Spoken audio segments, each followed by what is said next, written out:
ittaqullaha haqqa tuqatihi wa la tamutunna illa wa antum muslimun. Amma ba'du, ibadallah rahimani wa rahimakumullah ajma'in. Kembali dimudahkan oleh Allah untuk bisa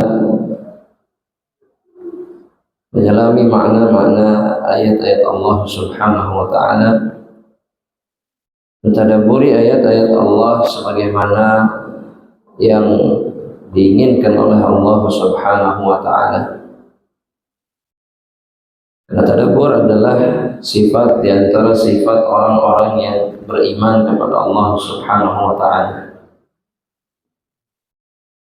Dan kita bersyukur kita masih diberikan kemudahan oleh Allah, dan Allah mendekatkan kita kepada kebaikan demi kebaikan yang dicintainya. Ini adalah nikmat yang sangat patut untuk kita syukuri bersama. Dan syukur yang terbaik yang bisa kita lakukan adalah dengan mengamalkan seluruh apa yang kita dapatkan dari ilmu, dan semoga Allah menambah kenikmatan di atas kenikmatan bagi kita semuanya insyaallah. Amin ya rabbal alamin. Kita memasuki ayat yang ke-32 dari suratul Muddathir. Setelah Allah Subhanahu wa ta'ala membantah, menyingkap kedustaan orang-orang yang tidak beriman ketika mereka menolak ayat-ayat Allah. Kemudian Allah Subhanahu wa ta'ala mengatakan kalla wal qamari wal laili idza adbar. Allah Subhanahu wa ta'ala mengatakan,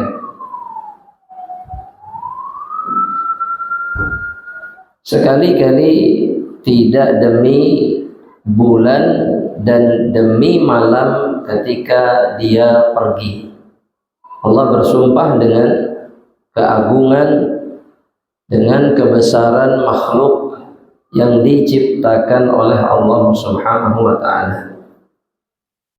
Wasubhi idza asfar, dan demi waktu subuh ketika dia semakin terang. Idza asyraq, innaha la ihdal qubar, kata Allah, sesungguhnya tanda-tanda itu, atau sesungguhnya Allah mengatakan bahwa yang namanya neraka yang Allah ancamkan di dalam ayat-ayat sebelumnya kepada orang-orang kafir atau kepada orang-orang yang tidak beriman, la ihdal qubar, dia di antara perkara yang besar, perkara yang agung yang diancamkan oleh Allah Subhanahu wa ta'ala. Bukan perkara yang kemudian remeh, ringan. Dan sebagian manusia menganggap neraka adalah perkara yang remeh. Tapi tidak bagi Allah dan tidak bagi orang-orang yang beriman. Di antara sifat orang yang beriman, mereka mengagungkan, menganggap neraka Allah itu adalah perkara yang besar. Itu di antara sifat orang yang beriman kepada Allah. Sebaliknya, sifat orang-orang yang tidak beriman adalah menganggap neraka itu adalah perkara yang remeh, bahkan bisa dijadikan bahan olok-olok atau candaan. Itu sudah menyingkap apa yang ada di dalam hati dan dada mereka. Dan yang dimaksud innaha la ihda, ha di sini maksudnya kata ganti ha itu kembali maknanya kepada neraka. Itu adalah pendapat kebanyakan para mufassirin dari kalangan salafus saleh. Nah, neraka ini Allah ciptakan nadhiran lil bashar, Neraka itu Allah ciptakan menjadi peringatan. Menjadi apa? Peringatan. Allah memperingatkan manusia dengan an-nar. Nabi diutus, Rasul diutus basyiran wa nadhiran. Bukan hanya saja membawa kabar gembira, tapi juga memberikan peringatan bagi yang menentang atau bagi yang tidak menerima apa yang dibawa oleh para nabi dan rasul.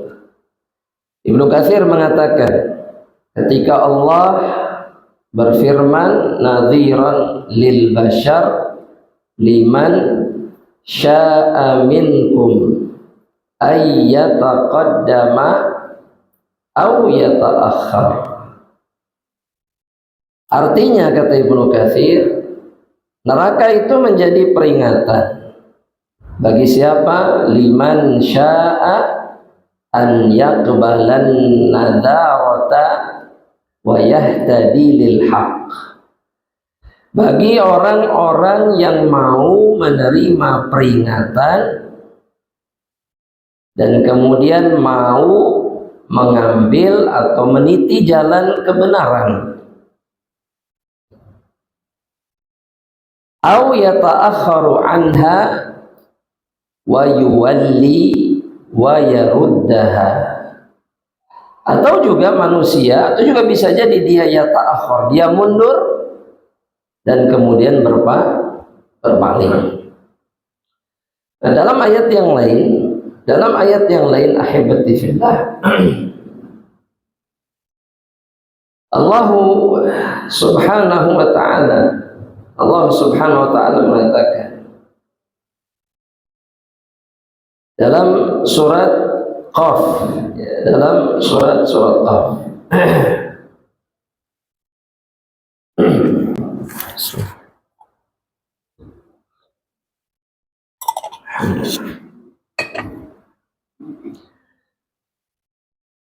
Dalam surat Qaf, Allah subhanahu wa ta'ala ayat yang ke-37. Ayat yang ke-37. Coba dilihat.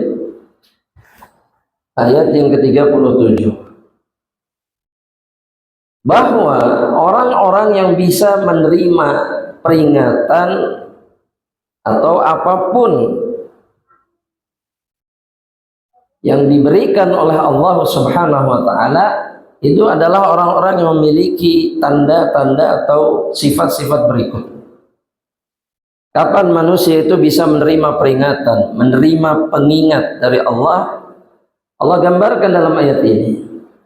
Allah subhanahu wa ta'ala mengatakan, inna fi dzalika la dzikra liman kana lahu qalbun. Bahwa apa yang digambarkan oleh Allah dari ancaman-ancaman Allah dari ayat-ayat sebelumnya itu menjadi pengingat, kata Allah, bagi siapa? Yang pertama, bagi orang yang memiliki hati. Maksudnya adalah yang hatinya bersih, hatinya masih berfungsi, tidak mati. Semakin lemah, semakin mati hati seseorang, maka semakin sulit dia menerima pengingat dan peringatan. Yang kedua adalah al-qasam'ah. Yang kedua adalah orang-orang yang kemudian mereka mau menggunakan pendengaran mereka, mau mendengar, punya hati dan kemudian mau mendengar. Kalau tidak mau mendengar, maka seseorang tidak mungkin bisa menerima pengingat dan peringatan. Yang ketiga, wa huwa syahid, dan kemudian dia menyaksikan kebenaran itu. Artinya dia membenarkan apa yang dia dengar itu. Hatinya dia hadirkan, hatinya dia hadirkan. Maka 3 perkara ini adalah 3 perkara yang membuat seseorang kemudian bisa menerima kebenaran, bisa menerima pengingat dan peringatan. Kemudian Allah Subhanahu wa taala berfirman di ayat yang ke-38. Allah Subhanahu wa taala mengatakan kullu nafsin bima kasabat rahina. Setiap jiwa dengan apa yang dia kerjakan itu rahina. Apa itu artinya? Kalau diterjemahkan tergadai. Maksudnya kata Al-Imam Ibnu Katsir ay mu'taqilatan bi'amaliha yaumal qiyamah. Dia terikat dengan, dia terbelenggu oleh amalannya pada hari kiamat. Artinya dia tergantung apa yang dia kerjakan pada hari kiamat dengan apa yang dia kerjakan ketika dia hidup di dunia. Illa ashabal yamin, kecuali ashabal yamin. Siapa ashabal yamin? Ahlul jannah. Dan Allah membagi 2 golongan nanti pada hari kiamat. Ada yang disebut oleh Allah ashabul yamin. Kemudian ada juga yang disebut dengan ashabul shimal. Mau sebutkan itu di surat apa? Al-Waqi'ah. Yang yamin artinya mereka ahlul jannah. Shimal ahlun nar. Dibagi 2 oleh Allah. Meskipun nanti ada yang namanya ashabul a'raf. Siapa a'raf? Yang ada di tengah-tengah. Ya. Yang di tengah-tengah ini statusnya apa? Ahlun nar atau ahlul jannah? Ya seimbang, ahlun nar atau ahlul jannah? Dites. Oh, ada tesnya. Para ulama, jumhur ulama mengatakan ashabul a'raf ini yang seimbang antara amal kebaikannya dengan amal keburukannya, tidak lebih sedikit pun baik kebaikan atau keburukan, sehingga seimbang. Nah, mereka disebut a'raf karena mereka diposisikan di tempat yang tinggi oleh Allah, sehingga mereka bisa melihat surga, bisa melihat neraka.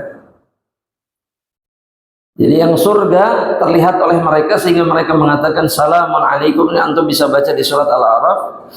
Keselamatan bagi kalian ketika melihat kenikmatan ahlul jannah. Ketika melihat ahlun nar, mereka berlindung. Rabbana la taj'alna ila akhiril ayat. Ya Allah, jangan jadikan kami seperti mereka, dan seterusnya. Tapi para ulama sepakat ashabul a'raf ini adalah orang-orang yang kemudian yang dimaksud di dalam hadis Nabi Muhammad SAW, hadis maqaman mahmuda, yaitu orang-orang yang nanti pada akhirnya meminta syafaat kepada para nabi, dan mereka diberikan syafaat oleh Allah dan mereka kemudian masuk surga.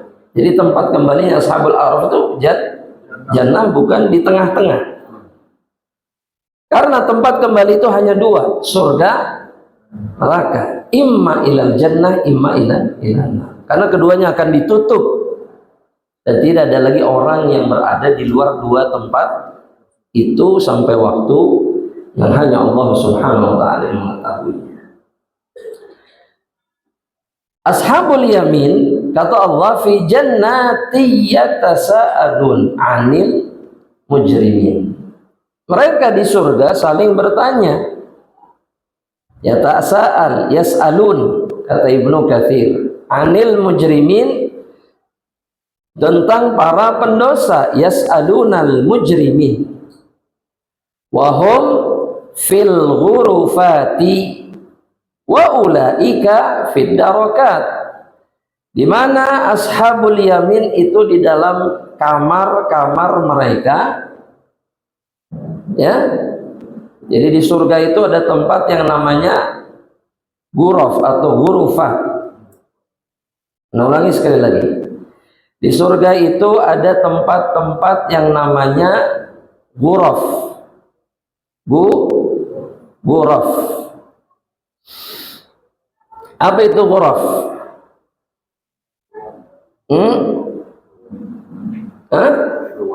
Ya, ruangan. Betul. Ruangan apa? Tulis. Ashabul ghuraf adalah, ghuraf itu adalah tempat-tempat atau kamar-kamar, ruangan-ruangan tertinggi yang ada di dalam surga.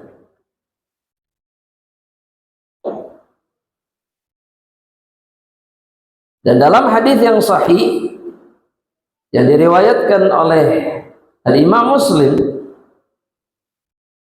Nabi mengatakan, inna ahlal jannati yatara'awna ahlal ghuraf min fawqihim.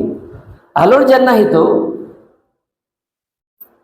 mereka akan melihat di atas kepala mereka para penghuni ghuraf, para penghuni kamar atau ruangan. Kama yatara'awna al-kawkab ad-durriyil ghabiri fil ufuqi minal masyriqi awil maghrib. Sebagaimana mereka melihat bintang-bintang yang ada di langit, baik di timur ataupun di barat. Jadi penghuni surga di bawah, ghuraf ini di mana? Di atasnya. Litafaduli bainahum. Kenapa bisa begitu kata Nabi? Karena memang ada jarak keutamaan antara yang di bawah sama yang di atas. Beda, levelnya beda. Nah, para sahabat mengatakan, tilka manazilul anbiya la yablughuha ghairuhum. Wahai Nabi, apakah itu kedudukan para nabi dan rasul yang nggak bisa dikejar oleh siapapun? Maka kata Nabi, tidak. Semua bisa mengejarnya. Dan Nabi menyebutkan sifatnya. Kata Nabi, rijalun amanu billah wa sadaqul mursalin. Setiap laki-laki hamba yang beriman kepada Allah dan membenarkan para rasul, mereka semua bisa menempati kamar-kamar atau ghuraf yang tinggi itu di dalam surga. Ya, ashabul ghuruf. Makanya Ibnu Katsir mengatakan hum fil ghurufa, ahlul jannah itu di mana? Kamar-kamar, di ruangan-ruangan mereka, di rumah-rumah mereka. Sedangkan ahlun nar atau yang dalam surat ini disebut dengan mujrimin, pelaku kejahatan, pelaku keburukan, mereka fid darokat. Darokat itu apa? Tingkatan tapi turun ke bawah. Jadi kalau surga itu darajat, darajat itu dari bawah ke atas. Kalau ini apa? Neraka itu dari atas turun ke bawah. Nah, dari atas ke bawah jaraknya neraka itu 70 tahun sebagaimana yang kita dengar dari Nabi Muhammad SAW. Dari atas ke bawah 7, jaraknya berapa? 70 tahun perjalanan. Kita ketahui itu dari hadits Nabi yang di mana sahabat dan Nabi mendengar suara seperti ledakan atau dentuman yang terdengar tapi tidak terlihat sumber atau tidak tahu sumbernya apa. Kata Nabi, ini suara batu yang dilemparkan 70 tahun yang lalu dari atas neraka dan baru sampai tadi. 70 tahun perjalanan. Saking apa? Dalam. Nah, orang-orang munafik, orang-orang musyrik itu di yang paling bawah itu 70 tahun perjalanan. Sallallahu alaihi wasallam. Kita lanjutkan. Nah, nanti akan terjadi pembicaraan ini antara ahlul jannah dengan orang-orang mujrim.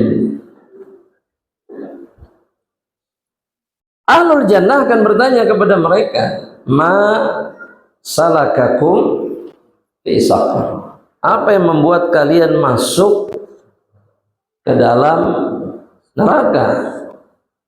Ke dalam saqar, maksudnya adalah neraka. Kalau mereka akan menjawab. Jadi ini pembicaraan terjadi. Ahlul jannah bertanya, ahlun nar menjawab. Dan ini siksaan bagi ahlun nar, dan ini kenikmatan bagi ahlul jannah. Jadi yang merasa di dunia dia diejek, dilecehkan oleh para pelaku kemaksiatan, akan ada datang masa di mana orang-orang yang dilecehkan karena ketaatannya akan melakukan balasan nanti di akhirat. Apa balasannya ini? Di tengah-tengah kenikmatan mereka, mereka akan bertanya, kenapa masuk neraka? Masalakakum fi saqar? Itu siksa bukan buat ahlun nar? Iya. Nikmat tidak bagi ahlul jannah? Pada dulu dia diejek, disiksa, bahkan dihinakan dan seterusnya. Itu akan terjadi. Ya, maka jawabannya apa? Qalu lam naku. Ini yang pertama yang disebut. Dulu kami tidak termasuk orang-orang yang sholat. Ya, dan ini bagi yang masih merasa bahwa tidak sholat itu aman-aman saja selama masih mentauhidkan Allah dan kemudian tidak melakukan kemusyrikan. Hati-hati. Ya, kan ada tuh orang-orang yang prinsipnya gitu, nggak sholat tapi yang penting tauhid. Ada nggak yang gitu? Ada. Nggak bisa. Tanda tauhid yang paling nyata pada diri seseorang adalah sholat. Tidak sholat bukan muwahhid, meskipun dia tidak pernah melakukan kemusyrikan. Dia nggak pernah sholat. Walam naku nut'imul miskin, dan kami tidak pernah memberikan makan orang-orang miskin. Dan kalau kita perhatikan jemaah, memberikan makan itu selalu muncul dalam Al-Quran, dalam hadis. Ya, sering itu kita lihat ya. Kenapa? Kenapa jemaah? Karena memberikan makan, ya, itu diantara amalan Islam yang terbaik. Sebagaimana yang dikatakan Nabi dalam satu hadis, Ayyul Islami khair. Ketika Nabi ditanya, ini kalau saya tidak salah dari Imam Muslim atau yang lain, Islam apa yang terbaik? Amalan apa maksudnya yang terbaik dalam Islam? Jawaban Nabi cuma dua. It'amu ta'am wa ifsya'us salam. Memberikan makan, kata Nabi, dan menebar salam. Ya, anda ulangi sekali lagi. Memberikan makan dan menebar salam. Itu apa? Amalan Islam yang terbaik ketika Nabi ditanya, Ayyul Islami khair. Islam apa yang terbaik? Kata Ibnu Katsir, ay ma'abadna rabbana wala ahsanna ila khalqihi min jinsina. Nah, dua ibadah ini mewakili dua sisi ibadah atau dua sisi kebaikan. Yang satu adalah kebaikan kepada Allah, kepada Rabb. Yang satu lagi adalah kebaikan kepada apa? Makhluk. Biasanya disebut apa kalau kita sering dengar? Hablum minallah wa hablum minan nas. Dan dua-duanya adalah ibadah yang sangat mulia di sisi Allah. Kebaikan kepada Allah dengan juga kebaikan kepada makhluk Dua-duanya adalah perkara yang agung di sisi Allah. Ketika ditinggalkan maka seseorang berhak masuk neraka. Apa buktinya? Ada orang sholat, ada orang puasa, tapi buruk hubungannya dengan makhluk, maka dia berhak masuk neraka juga. Nah, yang selamat itu adalah yang keduanya baik. Hubungannya dengan Allah baik dan hubungannya dengan makhluk juga baik. Makanya di sini diisyaratkan sama Allah. Yang pertama, saya tidak sholat, kami tidak sholat. Yang kedua, kami tidak memberikan makan kepada orang miskin. Dan bukan hanya itu, wa kunna, mereka juga mengatakan nakhudu ma'al khaidin. Kami juga duduk nongkrong. Kalau nakhudu itu artinya berkumpul, duduk bareng-bareng, ngobrol. Ma'al khaidin, dengan orang-orang yang kumpul atau ngobrol. Maksudnya apa? Kata Ibnu Katsir, natakallamu fima la na'na. Kami dulu ketika di dunia membicarakan sesuatu yang kami tidak punya ilmunya, sesuatu yang kami nggak tahu. Ya, membicarakan sesuatu tanpa ilmu. Karena memang dalam Islam tidak boleh membicarakan sesuatu tanpa ilmu. Betul? Betul? Apa dalilnya? Ya, sebutkan Al-Isra, ayatnya saja sebutkan. Al-Isra 36, betul. Apa bunyinya? Wala taqfu ma laisa laka bihi ilmun. Terus inna sam'a wal basara wal fuada kullu ulaika kana anhu mas'ula.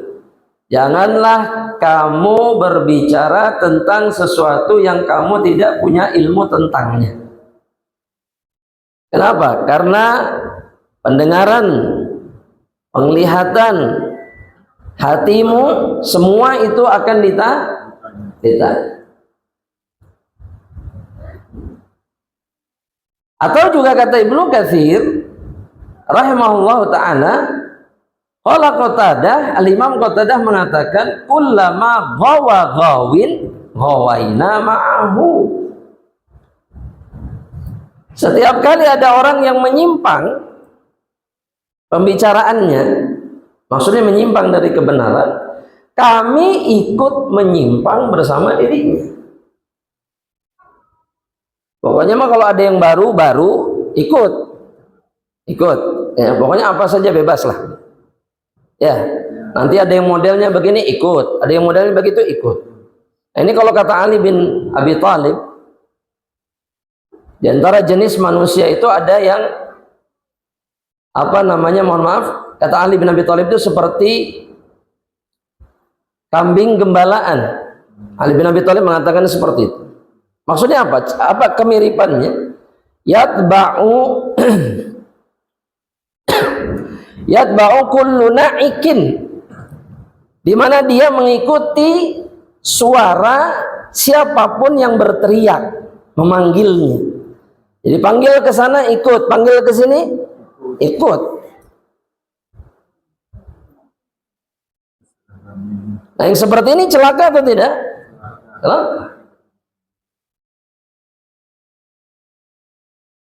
Celaka. Nah, di antara yang menyebabkan mereka masuk ke dalam neraka adalah ketika keadaan mereka seperti itu.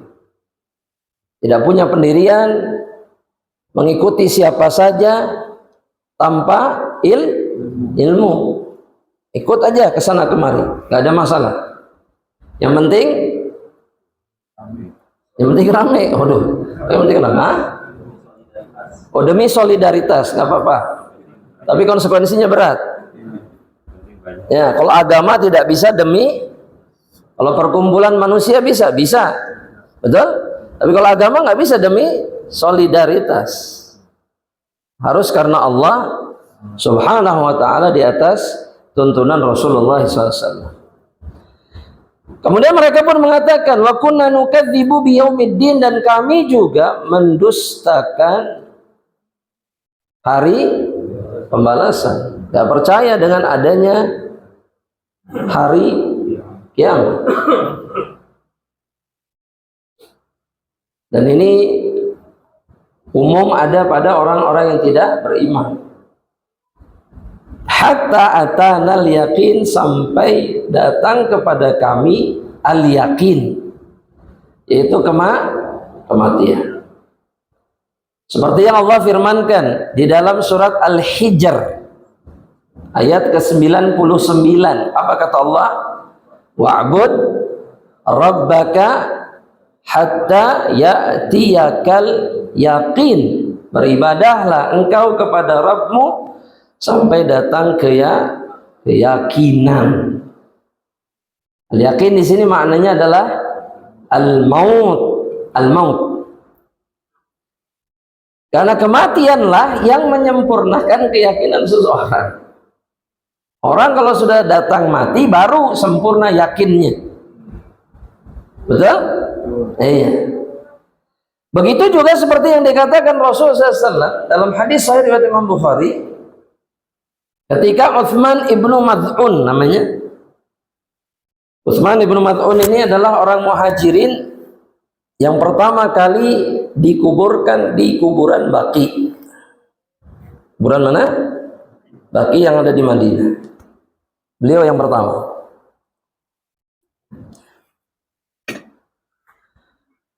Kata Rasul, amma huwa, yakni Utsman ibnu Maz'un, faqad ja'ahul yaqin min rabbih.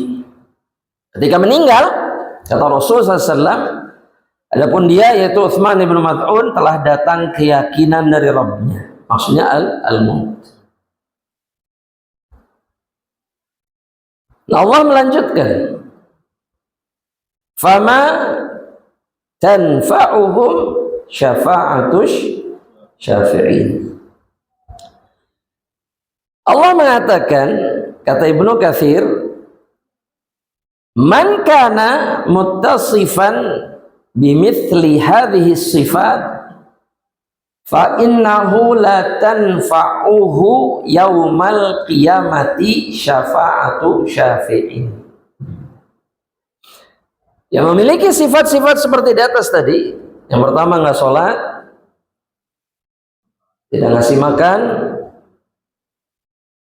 ikut kongkow dengan orang-orang yang tidak punya ilmu, berbicara tentang atau berkumpul membicarakan kekeliruan, kesesatan, maksudnya yang menyimpang dari kebenaran, mendustakan hari kiamat, maka mereka tidak bermanfaat bagi mereka syafaat siapapun, syafaat pemberi syafaat yang manapun. Lianna syafa'ah, karena yang namanya syafaat itu tanja'u, bermanfaat, idza kana al-mahallu qabilan, jika orangnya, tempatnya di sini bahasakan oleh Ibnu Katsir, bisa menerima syafaat. Paham maksudnya? Orang itu bisa menerima syafaat. Nah, sifat-sifat yang tadi membuat seseorang tidak bisa mendapatkan syafaat. Saya mau tanya sekarang, yang bisa mendapatkan syafaat itu siapa? Syaratnya apa itu syaratnya? Islam kan? Betul? Terus apa lagi? Ya mukmin, ya Islam, Islam mukmin. Apa? Apa lagi selain itu? Ya bertauhid. Apa berarti? Ada lagi yang lain?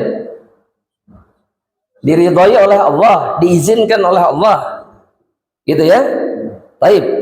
Sekarang saya mau tanya, kalau orang itu tidak berhak mendapatkan syafaat, nggak bermanfaat syafaat siapapun, berarti masih dianggap nggak keislamannya?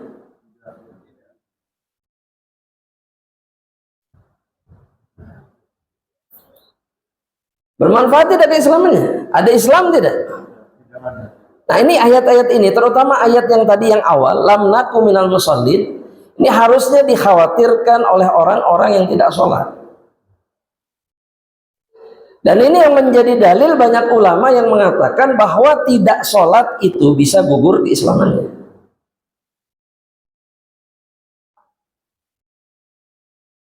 Di antara dalil maksud saya. Belum lagi dalil yang lain, banyak. Hadis Nabi juga yang membedakan kita dengan orang musyrik, dengan orang kafir itu apa? Tarkus sholat, meninggalkan sholat. Mudah-mudahan jelas insyaallah ya. Nah, yang tidak ada keislaman, yang nggak bisa nerima syafaat.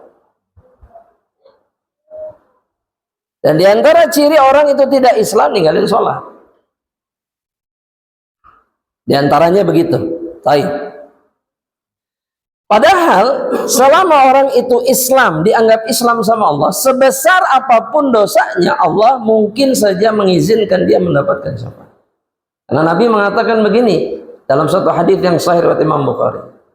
Syafaatku itu, kata Nabi, li ahlil kabairi min ummati.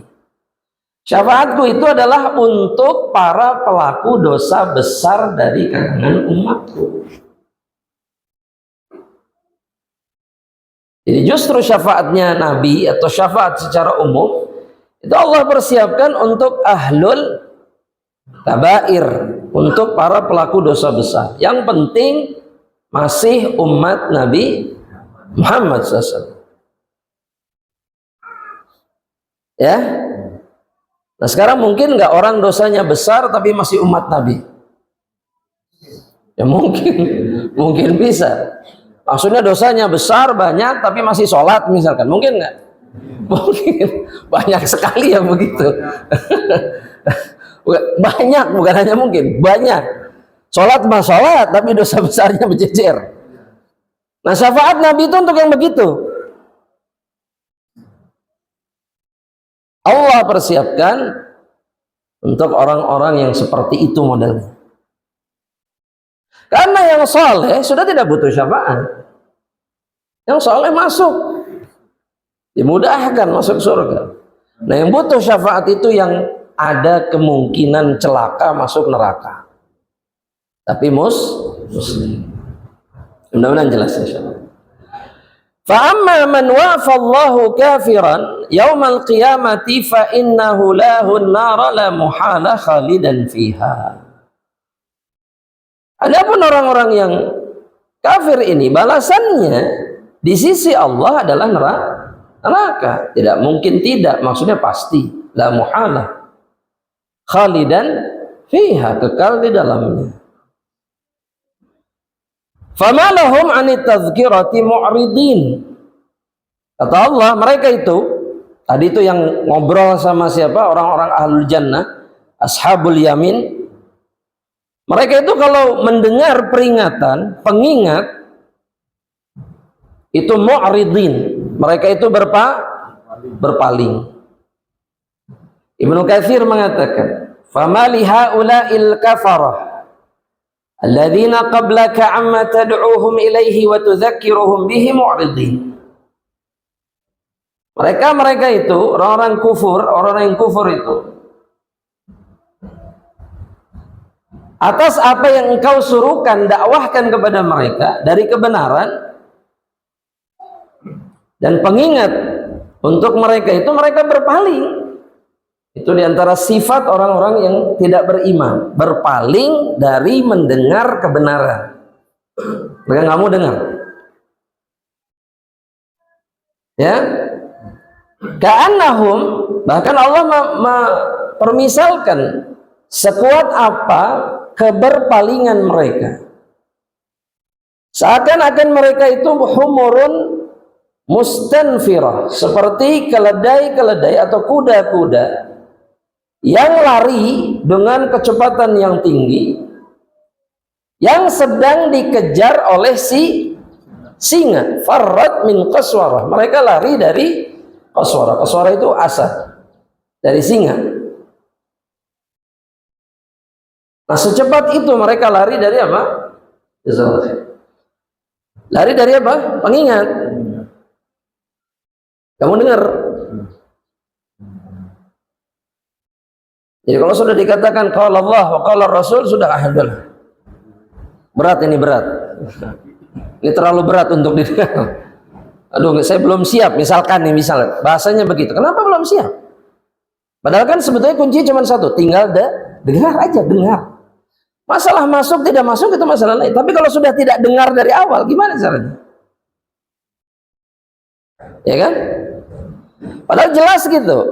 Bukan khayalan-khayalan yang diceritakan. Bukan. Misalkan saya terbang ke langit, yang gitu didengar. Tapi ketika yang kalau Allah kalau Rasul nggak mau didengar. Misalkan ini contoh. Jangan sampai kemudian kebaikan itu tidak terluputkan dari kita hanya karena kita tidak mau mendengar. Ya. Bal yuridu kullu mar'in minhum, kata Allah, an yu'ta suhufan munasysyarah. Nah, orang-orang yang tidak beriman ini, kata Allah, mereka ingin, dari kalangan orang-orang musyrik ini ingin, mereka dapat satu persatu kitab yang diturunkan kepada diri mereka, sebagaimana diturunkan kepada siapa? Nabi Muhammad SAW. Jadi mereka nggak mau terima dari Nabi, mereka hanya mau terima kalau Allah turunkan peringatan yang sama kepada dirinya. Dia langsung dapat apa? Wahyu. Saya mau tanya, kira-kira penyebabnya apa? Kenapa nggak mau nerima dari Nabi? Padahal Nabi Muhammad SAW itu jelas di tengah-tengah mereka disepakati orang yang paling amanah, paling jujur. Tapi ketika nyampaikan ini ditolak. Kenapa? Sombong. Nah, ini sebetulnya penyakit utamanya ini. Kenapa orang tidak mau dengar? Kenapa orang tidak mau terima? Kenapa orang kemudian tidak mau mengikuti kebenaran? Yang jadi muskilah terbesarnya ini.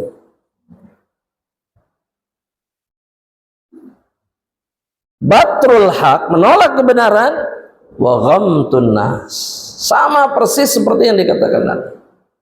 Menolak kebenaran dan melecehkan, meremehkan manusia. Kenapa dari Muhammad? Siapa Muhammad itu? Siapa dia? Nah, orang kalau masih begini cara mencari kebenarannya, celaka dia pasti. Siapa Anda misalkan? Wah, itu berat. Padahal nggak ada yang salah dengan apa yang dikatakan. Ya, mudah-mudahan ini jadi pengingat. Ayat ini jadi pengingat bagi kita semua.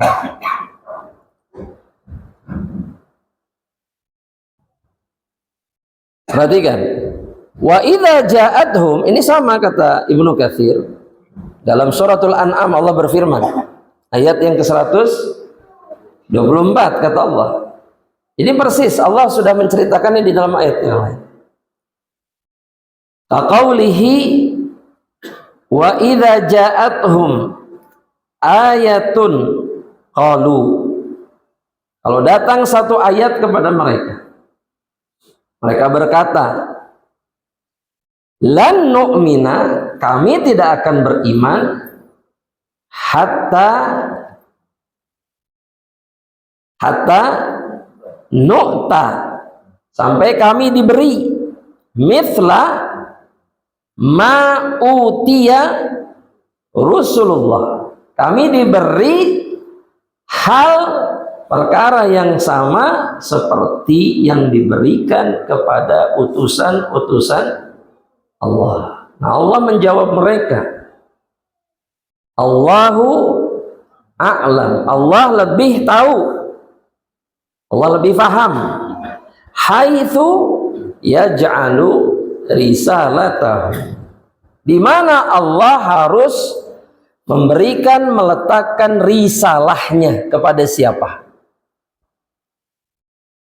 Ulangi sekali lagi, Allah tahu kepada siapa Allah harus memberikan risalah. Kenapa yang dipilih Nabi Sallallahu Alaihi Wasallam? Kenapa? Itu maka ketetapan Allah, ya jawabannya benar kalau begitu jawaban. Tapi maksudnya ada nggak hal-hal yang membuat oh iya betul beliau yang paling pantas? Kenapa? Nasabnya tinggi. Terus sebutkan kenapa Nabi, kenapa nggak yang lain? Quraisy itu satu kabilah besar. Nah, Nabi Muhammad dari satu kabilah cabangnya yang paling mulia nasabnya, yang paling sempurna satu nasab. Jadi secara nasab paling tinggi. Terus secara sifat beliau yang paling mulia. Dan Allah tidak pernah menjadikan posisi kedudukan di dalam satu kabilah itu jadi acuan untuk memberikan risalah kepada seseorang. Jadi Allah nggak berdasarkan kedudukan orang itu, oh ini pemimpin di kabilah mana, enggak. Tapi Allah lihat Allah tentukan garis keturunannya yang terbaik sehingga nggak ada celaan, nggak bisa dicela nih. Turunan siapa nih? Si fulan, oh semuanya orang baik semuanya. Bisa dicela nggak? Nggak bisa. Coba misalkan begini, ini turunannya siapa? Fir'aun misalkan. Selesai sudah. Masa turunan Fir'aun jadi nabi misalnya. Kan ini paham ya? Terus kemudian yang kedua apa?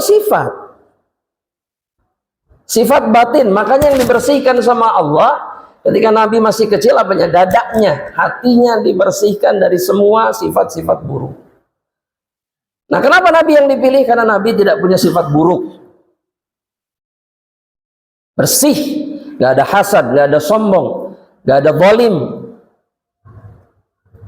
Nah, orang-orang yang seperti ini yang paling berhak mendapatkan hidayah Allah.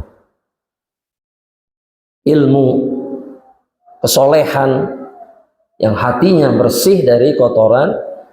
Makanya Nabi dalam hadis diriwayatkan Imam Ibnu Majah dan yang lainnya, kata Nabi Muhammad SAW apa? Manusia terbaik itu diantara sifatnya adalah at-taqiyyun naqi, yang hatinya bertakwa, naqi, bersih dari dosa, bersih dari kebencian, bersih dari hasad, bersih dari kezaliman. Itu disebut oleh Nabi dengan qalbun mahmumun. Kita pernah sebutkan hadisnya. Ya, jadi orang-orang kafir itu begitu. Jadi mereka mau dengar asal apa? Ya Allah turunkan ayatnya sama mereka. Sombong, luar biasa. Wa fi riwayatin an Qatadah, yuriduna an yu'tau bara'atan bi ghairi amal. Mereka itu ingin selamat, ingin terbebas dari azab tanpa amalan, tanpa mau beramal. Pengen selamat jadi ahlul jannah tapi tidak mau. Ya enak ya, enak tidak Pak? Nggak beramal masuk jannah. Maunya mereka ya Pak. Nggak bisa. Surga itu diraih harus diperjuangkan. Gimana cara memperjuangkannya? Dengan beramal. Malu kata Allah. Beramallah kata Allah subhanahu wa ta'ala. Kalla bal la yakhafunal akhirah. Kata Ibnu Katsir, innama afsadahum adamu imanihim biha wa takdzibuhum biwuqu'iha. Mereka itu tidak takut, sekali-kali mereka tidak takut dengan akhirat. Mereka tidak takut dengan akhirat. Ketidakadaan atau ketiadaan iman mereka telah merusak mereka, dan pendustaan mereka terhadap akan adanya hari akhirat itu sudah merusak segalanya. Kalla innahu tadhkirah, kata Allah. Haqqan, kata Ibnu Katsir, sungguh-sungguh benar Quran itu adalah pengingat. Faman syaa dzakar, bagi yang mau dia akan mengingatnya. Wa ma yadhkuruna illa ayyasha Allah, dan tidaklah mereka mau mengambil peringatan dari Al-Quran kecuali Allah kehendaki, kecuali Allah menghendaki mereka. Ini sama seperti dalam surat Al-Insan ayat yang ke-30, wa ma tasya'una illa yasha Allah. Kalian tidak akan berkehendak kecuali Allah yang berkehendak. huwa ahlut taqwa wa ahlul, orang-orang yang Allah kehendaki itu sifatnya ini. Orang-orang yang Allah kehendaki untuk bisa mengambil pelajaran dari Al-Quran, menjadikan Al-Quran sebagai peringatan dan pengingat bagi mereka, itu adalah ahlut taqwa yang pertama. Ahlut taqwa. Kata Ibnu Katsir, ahlut taqwa itu adalah ahlun an yukhafa minhu.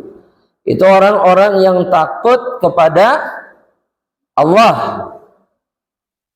Wa huwa ahlun an yaghfiru dzambun aw yughfaru dzambun man taba ilaihi wa ana. Ahlul maghfirah adalah orang-orang yang kemudian meminta ampunan atas dosa yang dikerjakannya dan bertaubat kemudian kembali kepada Allah Subhanahu wa ta'ala. Jadi orang yang takut kepada Allah sehingga dia menjauh dari apa yang diharamkan oleh Allah Subhanahu wa ta'ala. Kemudian yang kedua apa? Pendosa, tapi dia selalu bertaubat, minta ampunan kepada Allah Subhanahu wa ta'ala. Ya, nah ini kuncinya. Di akhir Allah menyebutkan siapa yang berhak dikehendaki oleh Allah untuk bisa menjadikan Al-Quran sebagai pengingat dan peringatan untuk dirinya. Ahlul taqwa wa ahlul maghfirah. Ya, kita berpindah ke surat berikutnya. Sedikit saja insyaallah taala, yaitu suratul Muzammil. Kan surat sebelumnya kita kan mundur apa maju? Mundur kan? Surat apa? Al-Muzammil.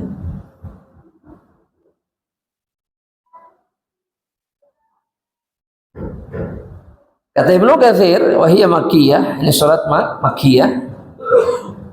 Allah Subhanahu wa ta'ala, kata Al-Imam Ibnu Katsir, ya'muru ta'ala rasulahu sallallahu alaihi wasallam.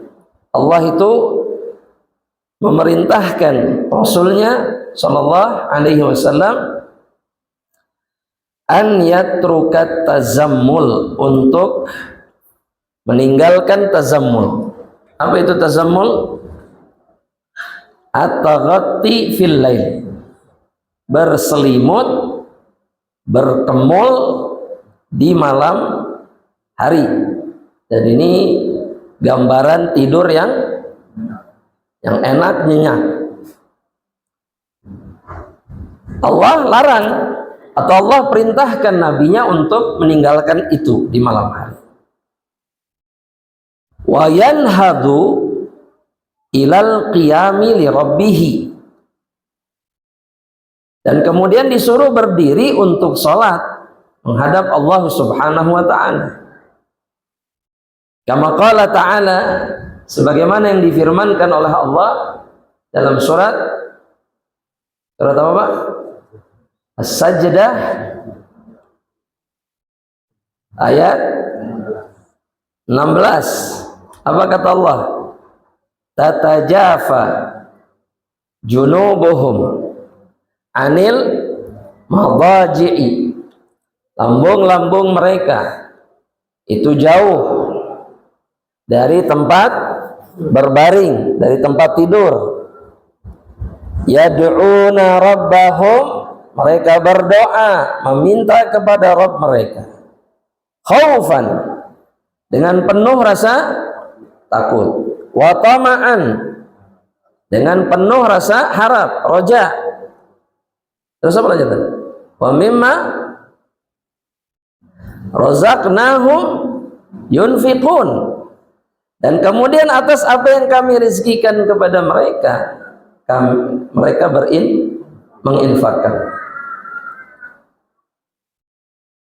Kadzalika kana Rasulullah sallallahu mumtathilan ma amarahu Allah bihi min qiyamil lail. Dan begitu juga Nabi melaksanakan apa yang diperintahkan oleh Allah untuk melakukan sholat malam. Karena kata Ibnu Katsir, tadinya yang namanya sholat malam itu wajib atas Nabi. Hukumnya apa? Wajib. Makanya kisah kaki Nabi yang sampai bengkak pecah itu adalah ketika sholat malam wajib. Nabi tidak pernah meninggalkannya semalam pun. Tapi kemudian setelah diringankan dengan datangnya surat Al-Muzammil ini oleh Allah, maka Nabi terkadang tidak sholat malam. Ini bagi yang merasa kesulitan sholat malam, tenang, Nabi juga kadang-kadang ya, tapi kalau kita kadang-kadangnya kebanyakan ya, kita mah kadang terus jadi kadangnya sholat, bukan kadang nggak sholat, tapi kadang jarang gitu dalam satu tahun tuh mungkin. Kita lanjutkan. Dalilnya apa? Dalilnya surat Al-Isra 79 kata Ibnu Katsir. Wa minal laili fatahajjad bihi nafilatan laka asa an yab'atsaka rabbuka maqaman mahmuda. Kemudian ringan kata Allah, dan dari malam tahajudlah nafilatan. Apa itu nafilah? Hah? Sebagai ibadah tambahan. Jadi nafilah hukumnya. Jadi apa? Nafilatan laka bagimu asa an yab'atsaka rabbuka maqaman mahmuda. Mudah-mudahan Allah akan memberikanmu kedudukan yang ya, mahmud itu apa artinya? Kan dijelaskan dalam hadis. Maqaman mahmuda itu apa maksudnya? Ini sudah sering loh kita. Apa itu maqaman mahmuda? Antum pemuda? Antum. Apa maqaman mahmuda? Udah sering nih dijelasin ini. Tempat tertinggi di surga. Salah. Salah. Bukan, jawabannya bukan yang dijawab, bukan. Kedudukan yang mulia terpuji, bukan juga. Bukan itu. Secara lafaz betul artinya itu. Tapi maqaman mahmuda itu dijelaskan dalam hadis apa? Sudah pernah kita bahas ini.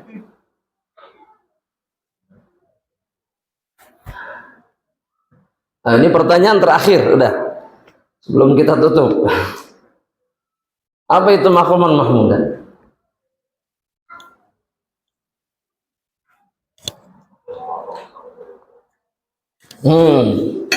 Itu jawabannya.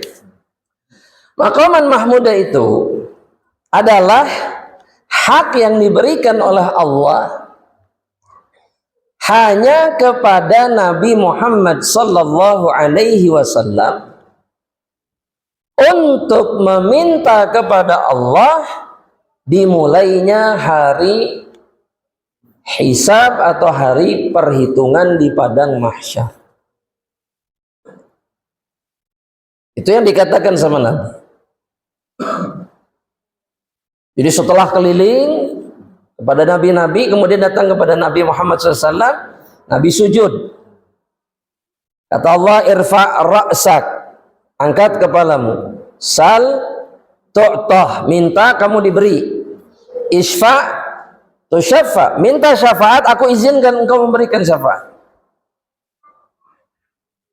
Itulah yang disebut dengan maqam mahmud.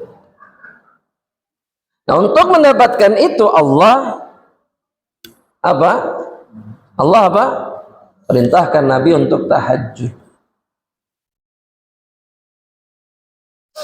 Mudah-mudahan jelas insyaallah ta'ala.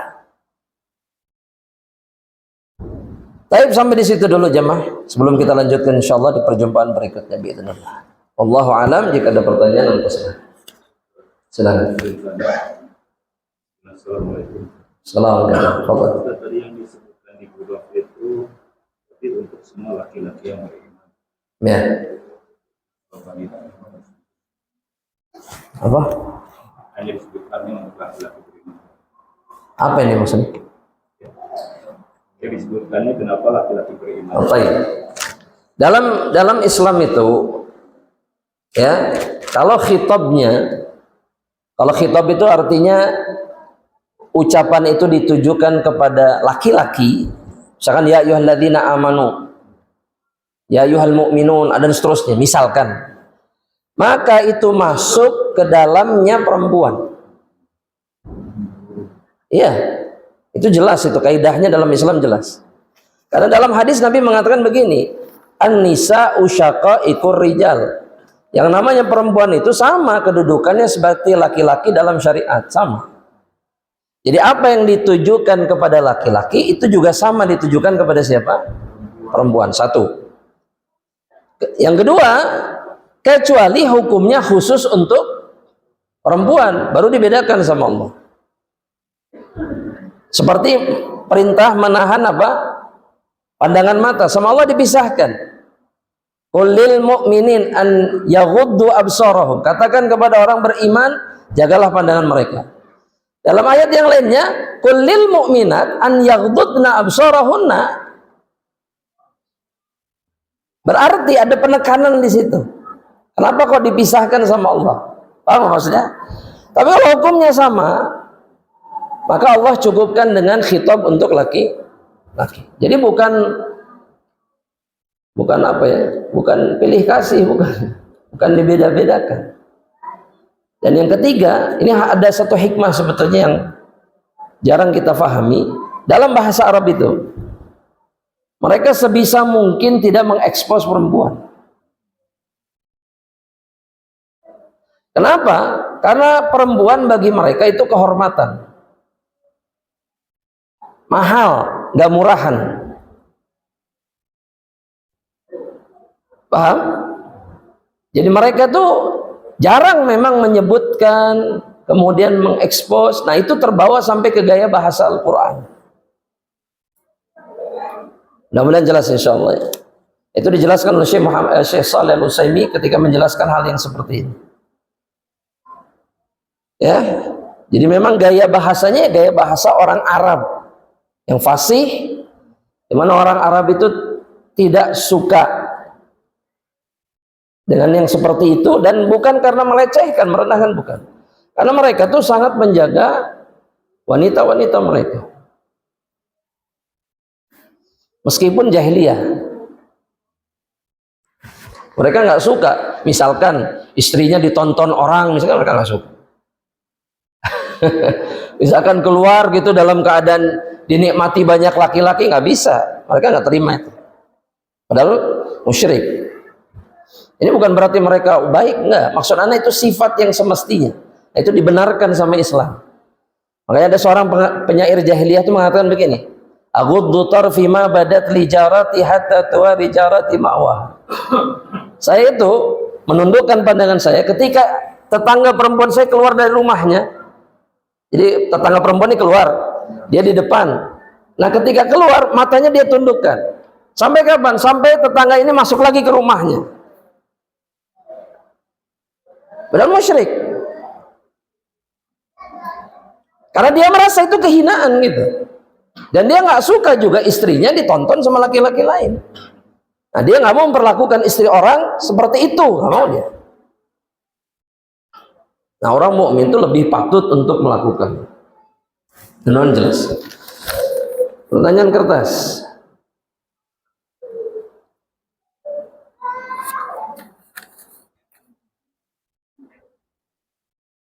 Bagaimana hukumnya berkumpul dan berbincang dengan orang-orang yang batil, tetapi dengan tujuan ingin mengajak mereka ke jalan yang benar? Masya Allah. Sederhana sebenarnya pertanyaannya, apakah kita sudah benar? Sehingga kita mau memberikan petunjuk kepada orang-orang yang batil. Itu masalahnya. Dan sampai kita duduk, kita yang ke bawah, bukan mereka yang ke bawah. Nah ini hanya bisa dilakukan oleh para ulama. Nah bagi kita yang belum sampai kepada level ulama, jangan coba-coba. Karena tugas kita tuh bukan duduk bareng mereka, enggak. Tugas kita cuma nyampein. Dan nyampein tuh nggak perlu duduk bareng. Ya kan? duduk bareng terus diskusi, lempar pendapat, enggak. Sampaikan aja, ini salah. Salahnya di mana ini? Kata siapa? Kata Allah, kata Rasulnya, selesai. Ya, makanya seseorang harus berhati-hati dalam hal ini. Allahu a'lam bishawab. Panjang-panjang pertanyaan, insyaallah. Seorang suami memberikan mobil dan rumah kepada istrinya. Istri yang beruntung. Di depan banyak saksi.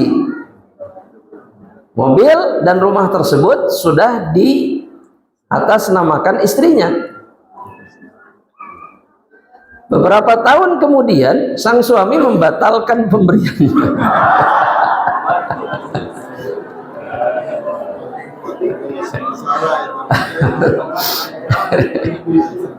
Karena alasan-alasan tertentu. Dan mengambil kembali kepemilikan mobil dan rumah. Jadi senangnya sebentar. Mohon penjelasannya, Ustaz, karena nanti akan berkaitan dengan warisan jika salah satu dari suami istri itu meninggal. Gini. Bismillah. Secara hukum harusnya nggak bisa. Maksudnya nggak bisa itu suami sudah menghibahkan apa yang dia punya kepada istrinya, harusnya tidak diambil lagi harusnya. Yang boleh mengambil kembali hibahnya itu hanya orang tua. Orang tua boleh dalam Islam, ya, kepada anaknya. Bapak ngasih rumah misalkan ke anaknya, di kemudian hari diambil lagi sama bapaknya, boleh dalam Islam. Iya, boleh. Itu boleh. Anda ulangi sekali lagi, itu boleh. Itu dibenarkan oleh Nabi Muhammad SAW. Tapi kalau suami ke istri, saudara kandung ke saudara yang lain, misalkan, apalagi orang lain, itu tidak boleh. Harusnya. Karena kata Nabi, orang yang melakukan itu seperti anjing yang muntah dan kemudian memakan kembali muntahannya. Permisalannya seperti itu. Nah, di sini sayangnya alasan tertentu itu tidak disebutkan. Karena bisa jadi alasannya krusial misalkan. Misalkan, saya kan nggak tahu ini. Tapi saran saya begini. Saran saya, ini tidak perlu kemudian jadi masalah yang serius antara suami istri. Jadi pertengkaran, pengadilan misalkan dan seterusnya. Iya. Karena toh ini pertanyaan akhirnya sebetulnya jadi inti yang menyelesaikan ini semua. Karena toh siapapun yang memegang harta tersebut toh akhirnya jadi apa? Warisan. Kalau si istri mati duluan, tetap rumah, mobil itu akan dirasakan kembali oleh siapa? Begitu juga sebaliknya. Bisa difahami insya Allah ya. Jadi jangan ditanggapi berlebihan. Ini kasusnya sama. Misalkan istri ngasih rumah sama mobil kepada suaminya. Diambil lagi sama istrinya. Ini juga kasusnya sama. Antara suami istri jangan dijadikan masalah yang berlebihan. Saran saya, sang istri coba pahami apa yang menjadi alasan suaminya. Jangan terlalu ini apa, kamu ini gak ridho. Yang hanya jadi pertikaian saja, ya, jadi pertikaian. Karena memang akhirnya itu hanya akan jadi warisan. Nah, kalau sudah diambil lagi sama suami dan diatasnamakan suami lagi, maka itu jadi hak milik siapa? Suami. Secara hukum begitu. Mudah-mudahan jelas insyaallah ta'ala. Ya, alangkah baiknya ya tidak dilakukan oleh suami. Tapi kalaulah dia melakukannya, maka hukumnya seperti itu. Jadi ini bahagianya sebentar aja. Si rumah. Pertanyaan terakhir. Akhirnya tersakiti, betul. Tapi kalau memang melihatnya dari kacamata iman, ya tidak perlu sakit sebetulnya. Ya sabar aja, takdir Allah selesai. Oh ini cuman harta selesai. Iya, titipan. Titipan Allah Subhanahu wa taala. Iya, sebagaimana dulu kita tidak punya jadi punya kan gitu. Terus Allah ambil lagi, ya udah selesai gitu. Kita kembali ke kondisi semula sebelumnya. Ya beres sudah. Gak ada masalah. Ana ada suatu pekerjaan dengan kesepakatan diberi sebidang tanah sebagai upahnya. Setelah selesai maka ana jual tanah pemberian tersebut.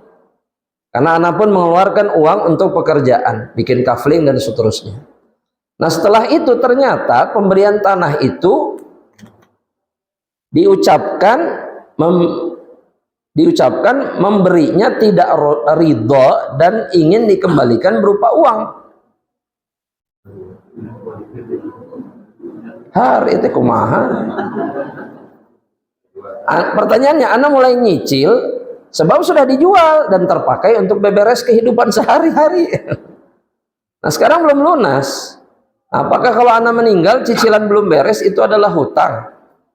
Loh, gimana? Sudah, sebetulnya nggak perlu dia kembalikan. Sudah selesai. Karena itu hak. Itu apa? Hak dia. Sebetulnya nggak perlu dia kembalikan. Dan sudah terjual, ya sudah terjual. Kan kalau dibalikan uangnya pun, tanahnya balik nggak? Enggak, sudah selesai. Ini berarti apa namanya, kontraktor ini baik sekali nih. Sudah dia capek keluar duit, ya upahnya dia sendiri masih di zalim nih. Ini kezaliman. Kalau menurut saya nggak perlu dia kembalikan. Ya, karena apa yang sudah dia gunakan, apa yang sudah dia manfaatkan dari tanah sebagai bayaran, itu hak dia. Ya, maka tidak ada masalah. Insyaallah taala, dan wallahu taala saya melihatnya tidak sebagai hutang. Karena sudah selesai urusannya. Sudah selesai. Wallahu a'lam. Besok sampai di sini, insyaallah mudah-mudahan bermanfaat. Allah memberikan rahmat bagi kita. Oh, ada satu hadiah katanya, betul. Dari Hilwa buat yang mau menjawab. Satu orang silahkan. Bersedia menjawab. Ada ini, ada lukisan. Ya, silahkan aja. Ucapkan bismillah, saya kasih pertanyaannya.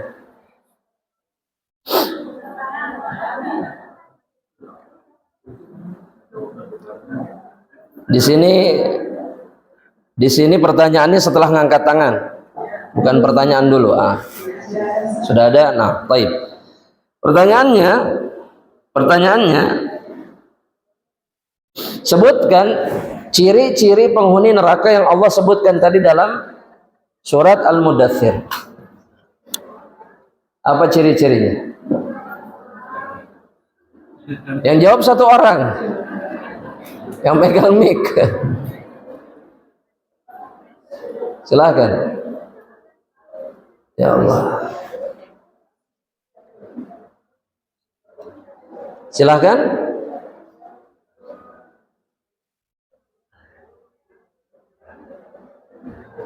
Loh, tadinya sudah ada katanya.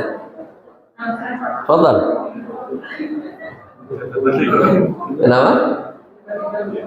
Oh, tiba-tiba lupa. Ya biasa manusia begitu. So, coba saya kasih clue pertamanya. Kami tidak sholat, lam naku minal musallin. Itu, lanjutkan. Terus?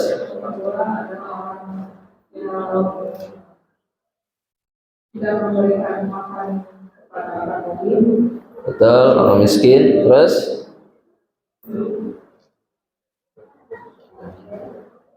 Duduk berkumpul. Nah, ahsan, barakallahu fiik. Dapat hadiah ya. Jazakillah khair, barakallahu fiik. Cuma satu kan hadiahnya? Baik, barakallahu fiik. Mudah-mudahan bermanfaat.